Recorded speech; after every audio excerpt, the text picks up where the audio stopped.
Pennsylvania State Representative Brian Sims videotaped himself last week as he rebuked a woman he called an old white lady, who was praying the rosary as she demonstrated in front of a Planned Parenthood facility.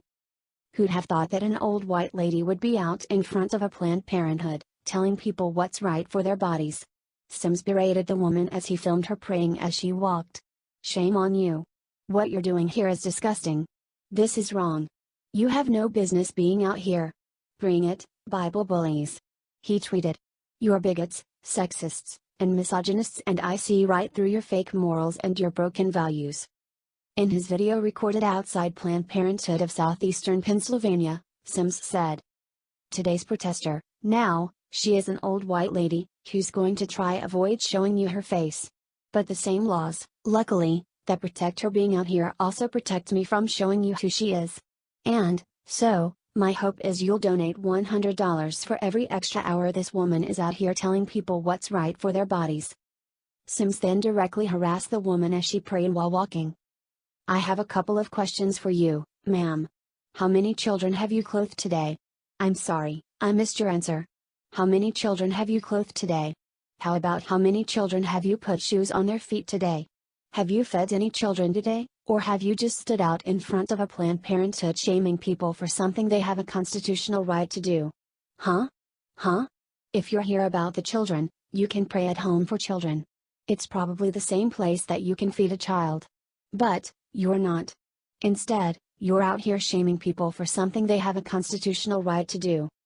Attacking the woman's Christian faith, Sims continued in belittling the women as he accosted her. "We can talk about your Christian faith, about how your Christian faith believes in shaming people, about how your Christian faith believes in telling people you know what's right for their bodies," Sims said, adding she had to undertake mental gymnastics to reconcile being a Catholic because of the church's sex abuse scandal. Sims then threatened, "If you can give me her address, we'll protest in front of her home. Let's go protest out in front of her house." Sims posted his video to Twitter with the comment, "Push back against Planned Parenthood protesters, please. They prey on young women, they use white privilege, and shame. They're racist, classist, bigots who need and deserve our righteous opposition. Push back, please." Monday, during an appearance on MSNBC's Live, NBC News technology correspondent Jacob Ward sounded an alarm on the issue of climate change. During an appearance with MSNBC's Stephanie Ruhle, Ward likened the threat to that of a space alien invasion. "Why, you look at it, and you think this should be our great unifying moment, right?" he said. "This is the moment when space aliens land with ray guns and are threatening all of us, and we all band together like you see in the movies. This is it. And yet, that's not somehow happening." Ruhle argued that wasn't the case, to which Ward agreed but offered suggestions. "I guess I feel that it's the kind of thing where we should be able to band together," Ward responded. "We should be able to access something really basic in our programming that just says, existential threat, humanity, band together, and we're not doing that for some reason. But you know, the tactics we've seen, we know that cutting down on big agricultural production, especially around meat, is one of the big things that people talk about, manufacturing, you know, putting a real price on the cost of products and the pollution that they do, you know, prizing indigenous lands. One of the things this report says is that indigenous stewardship of lands tends to save them a little bit better. So there are lots of things we can do, we just need to get on board with the idea that this is an existential threat. We have to make it happen." Vice President Joe Biden said his grandson asked him recently about an internet meme of him molesting a child at his son's funeral. "Pop, you have to run, Pop," Biden said, claiming that his grandson Hunter asked him about a photo of the vice president clutching him at his son Beau Biden's funeral. "Pop, it says, look at Biden molesting a kid," Biden recalled about the meme, quoting his grandson. Biden discussed the story during a fundraising event with reporters present in South Carolina, according to a report of the event. The photo he was referring to was a cropped photo from the Associated Press of Biden clutching and speaking to Hunter at the 2015 funeral for his son Beau.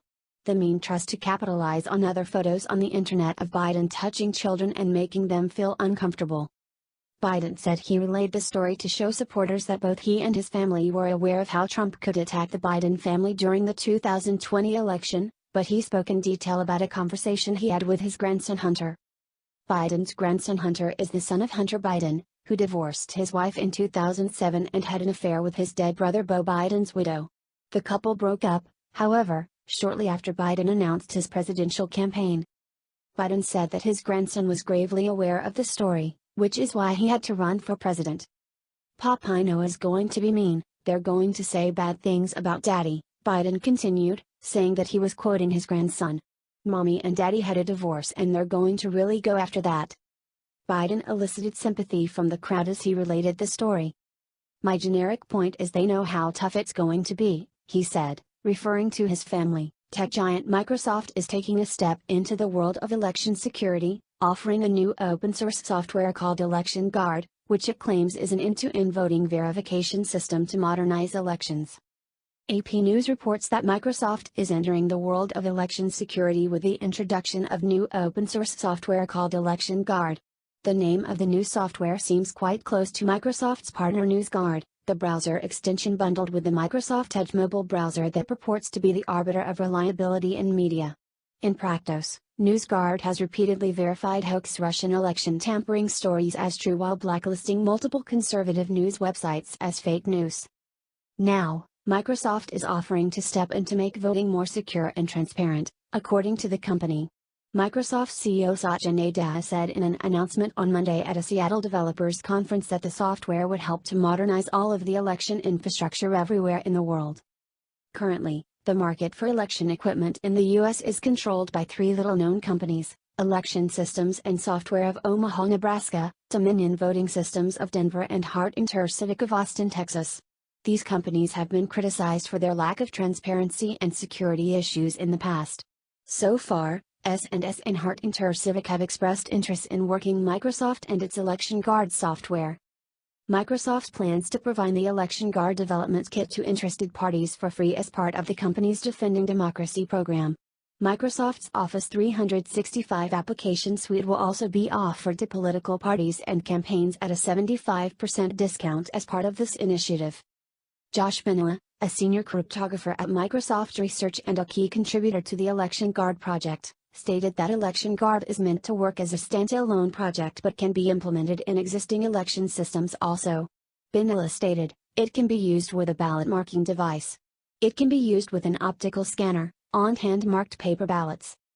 Election Guard is designed to provide an end-to-end voting verification system via two methods. Firstly, Election Guard allows voters to confirm that their votes have been accurately recorded. Secondly, Election Guard uses a unique coded tracker to register an encrypted version of an individual's vote while keeping the choice of the ballot a secret. This ensures that votes are accurately counted.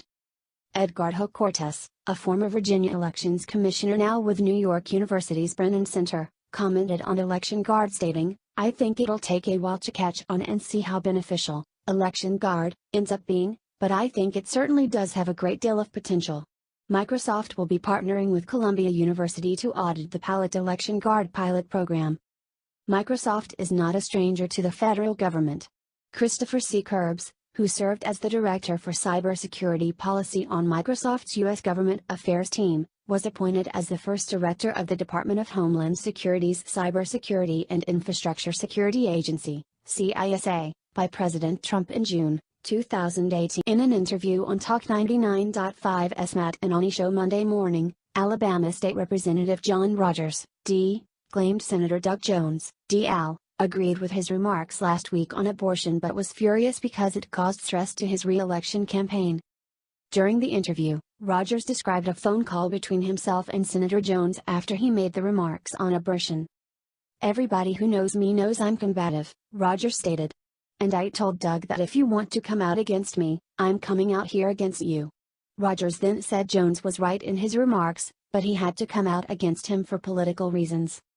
"He called me twice. He told me, 'John, I know you're right but I have to come out against you,'" Rogers said as he described the phone call. "I said, okay, fine, if it's going to help your campaign, do that. That's the kind of guy I am." Rogers said Jones called him back a second time and was heated. "He called back and I didn't know that somebody was trying to call me at the same time. You know sometimes lines get crossed up, and they heard Doug hollering and shouting. And they called me themselves, and I'll tell you who it was, Frank Matthews." According to Yellowhammer News, Matthews is a prominent social justice activist in Jefferson County and a longtime fixture in the area's Democratic politics. He said, "John, wasn't that Doug Jones hollering at you?" And I said, "Yes, it was." I wasn't going to tell him a lie, Rogers stated. I said I told Doug, bye. I'm not ready to talk to you because you cannot apologize for me. I do my own apologies." Rogers affirmed that Jones was heated and then impersonated Jones's remarks and behavior. John, be quiet, shut up. You're killing me, Rogers said. He even said I don't speak for Alabamians. I never said I spoke for Alabamians. I speak for my district. Rogers added, "You don't chastise me, holler at me like that." He issued an apology for me. I told Doug Jones, I said, "Bye. I'm not talking to you, we don't have to talk anymore. Because I don't appreciate that. You don't chastise me. Hollering and shouting because I'm hurting your re-election.